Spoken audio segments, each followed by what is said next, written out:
শুধু দর্শক আসসালামু আলাইকুম, জীবন গল্প অনুষ্ঠানে সবাইকে স্বাগতম। আমরা এই আপুটির গল্প শুনছিলাম, আমরা এটাই শেষ পর্ব, আর করবো না গল্প। তো এই আপুর কাছ থেকে গল্প শুনছিলাম। দর্শক, গল্পটি শেষ পর্যন্ত না দেখে কেউ আমাদেরকে ডিস্টার্ব করবেন না।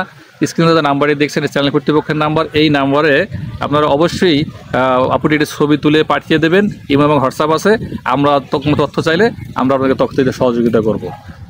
দর্শক, আমরা সরাসরি আপুটির কাছে চলে যাচ্ছি। আপু, আপনি কেমন আছেন এখন? আলহামদুলিল্লাহ ভাই, ভালো আছি। আপনি কেমন আছেন? আলহামদুলিল্লাহ, আমিও ভালো আছি। কিন্তু আপনার মুখটা সবসময় ভারাক্রান্ত, দুঃখে জর্জরিত থাকে, এটা দেখে খুব খারাপ লাগে। কিছু করার থাকে না। মানুষটাই একটা দুঃখের মানুষ। বলেন, আপনার গল্প আমরা শুনি। কোথা থেকে এসেছেন, আপনার নাম কি, কি অবস্থায় আছেন, বিস্তারিত জানান।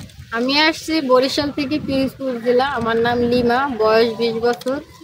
আমি 5 ফুট 3 ইঞ্চি।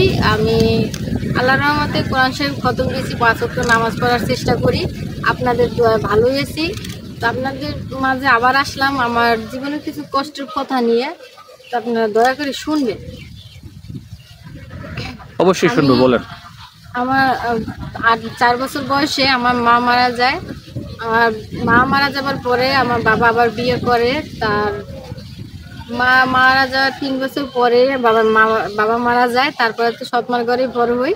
যখন 12 বছর বয়স তখন আমার বিয়ে হয়। স্বামী সংসারও মোটামুটি ভালোই ছিলাম, কিন্তু একটা সন্তান না হওয়ার কারণে আমার 9 বছর পরে আমার সংসারটা ভেঙে যায়। মানে আমার স্বামী আমার ডিভোর্স দিয়ে দেয়।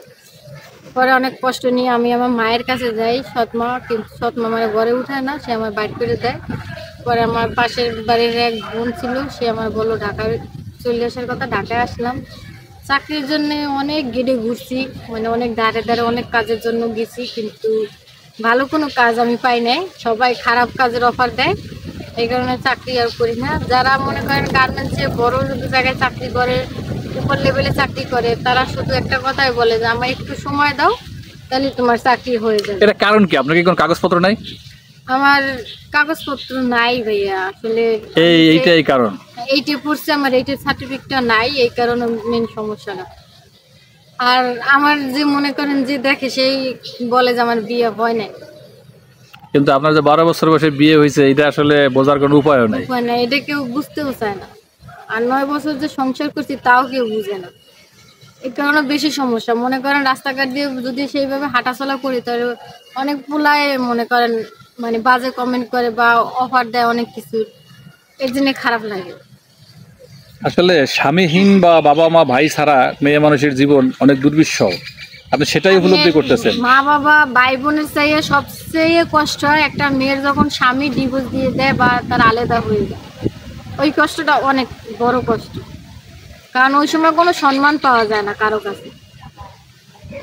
অনেক মানে মনে করেন যারা এতটুকু, তারা অনেক ধরনের কথা বলে, মানে কথা বলতে কেউ ছাড়ে না, কেউ ছাড়ে না। এইটা হচ্ছে যে একটা মেয়ের জীবন অনেক বড় কষ্ট। দুঃখ যার জীবন গড়া, দুঃখ দিয়ে ভয় দিয়ে আর লাভ কি, এরকম একটা কথা আর কি। কিন্তু এখন পরিকল্পনা কি? এখন আমার এখানে আসছেন ঠিক আছে, কিন্তু কি চিন্তা ভাবনা করে আসছেন? আমি আপনার এই জায়গায় আসছি, আমার একটা বোন আপনার কথা বলছে যে আপনার এই জায়গায় আসলে মিডিয়ার সাথে কিছু কথা বললে হয়তো আমার জীবনে কোনো ভালো একটা সময় আসতে পারে। এই কারণে আপনার সাথে আমি কথা বলতে আসছি, একটু সাহায্য আমার করবেন আপনি। দেখেন আপু, আমি সাহায্য করার মালিক না। আমি হয়তো ভিডিও বানাই পাবলিশ করতে পারি, আর সহযোগিতা যা হওয়ার আল্লাহর তরফ থেকেই হবে। যে মানুষ দেখবে ভিডিও, আপনার প্রতি যার দয়া হয়, মায়া হয়, হয়তো আপনি এটা মনের মধ্যে পেয়ে যাবেন, এটা আশাই করতে পারি আমি। কিন্তু বিশেষ করে আপনার যে ইচ্ছাটা বললেন যে বয়স কোনো সমস্যা না, এইটা একটু বুঝাই বলতে হবে। কারণ আপনি 20 বছরের একটা মেয়ে হইয়া এই কথাটা পাবলিককে বুঝায় না বললে পাবলিক বুঝবে না, ভুল বুঝবে। আসলে যেহেতু আমার ডিভোর্স হয়ে গেছে, আমি এখন স্বামীহারা। একবার আমার বিয়ে হয়েছে, আমার গায়ে একটা কলঙ্কের দাগ লাগে। এখন মনে করেন যদি আমি একটা ইয়াং ছেলে খুঁজি, বা মনে করেন তার একবার বিয়ে হয়েছে এরকমের ছেলে যদি খুঁজি, আমি কখনোই পাবো না। কারণ একটা কথাই বলবে যে তুমি যদি ভালো হইতে বা তোমার যদি কোনো সমস্যা না থাকতো, তোমার কি তোমার আগের জামাই ছাড়তো? কখনোই ছাড়তো না। আর যখন আসছে, যদি বিয়ে করতে মনে চায়, তাহলে টাকা পয়সা অনেক যৌতুক চায়, যেটা তো আমার পক্ষে দেওয়া সম্ভব না। আর যদি মনে করেন বয়স বেশি হয়, তাহলে সে যৌতুকটা চাবে না, সে চাইবে যে তার সংসারটা যাতে ঠিক থাকে, সেই রকমের একটা মেয়ে ছেলে। আপনাকে সত্যিই সংসার করবেন? না ভাই, আমি সত্যি সংসার করবো না। কারণ আমি চাই না আমার সংসার ভাঙছে, আমি আর একটা মেয়ের সংসার ভেঙে তার সংসারে দিই। সংসার ভাঙতে হবে কেন? মিলেমিশে থাকবেন। মিলেমিশে থাকা যায়। যদি সে মনে করেন যে আমার নিবে তার যদি বউ বড় বউ যদি আমার মেনে নেয় বা সে যদি আমার নিজের ইচ্ছায় নেয় তাহলে আমি যাইতে রাজি। তাইলে আপনি যাইতে রাজি।